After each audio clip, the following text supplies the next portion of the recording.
भगवान विश्वकर्मा जयंती के उपलक्ष्य में श्री राम मंदिर परिसर में चल रहा है भागवत कथा का आयोजन।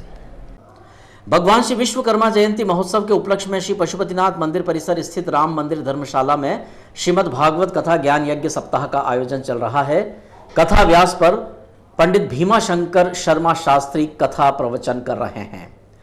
उन्होंने अपने प्रवचन में कहा कि विदेशी अपने राष्ट्र की पहचान प्रतिष्ठा के लिए उनकी परंपरा को कभी नहीं छोड़ते, परंतु हमने पहनावे से लेकर शरीर के आभूषण, मुंह पर दाढ़ी, मूछ, सिर पर चोटी, बाल सब कुछ त्याग दिया है। विशेषकर युवाओं में सिर पर हेयर कटिंग करवाते समय जो कटोरा कटिंग की नई फैशन चली है, उससे उन्होंने चेहरे और सिर की शान को ही खत्म कर दिया।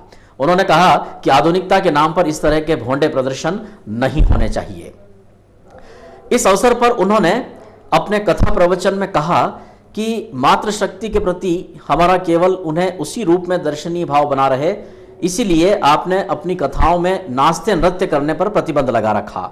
उन्होंने उदाहरण देते हुए कहा कि गोलोकवासी अंतर्राष्ट्रीय भागवताचार्य पंडित मदन लाल जी जोशी की कथा का स्मरण करते हुए उन्होंने याद दिलाया कि उनके वे आदर्श रहे हैं और उनकी कथाओं में भी कभी भी किसी प्रकार का कोई नृत्य नहीं होता था, केवल कथा होती थी, क्योंकि कथा नाचने का नहीं जगाने का एक माध्यम है।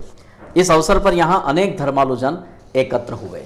पंडित श्री भीमाशंकर शर्मा शास्त्री द्वारा कथा प्रवचन के 6वें दिवस गिरिराज गोवर्धन की पूजा, 56 भोग और रुक्मणी कृष्ण विवाह का भी यहां सजीव दर्शन कराया गया।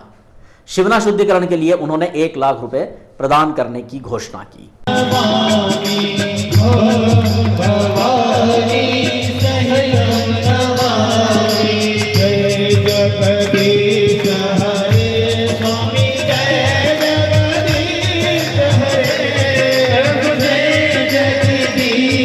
लाती जैसे शेर आ गया।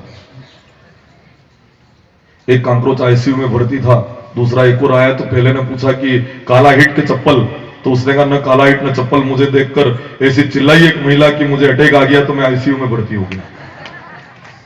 बोलो, ये हालात है। आप है ना बलवान हो मेरी बहनों, आप अबला सबला इस तरह से मत बनो। कैसे अबला सबला? आदमी पैसे कमाकर घर लेकर आया, तनख्वाह लेकर आया, अबला थोड़ा बहुत बच गया तो सबला, ऐसे नहीं हो।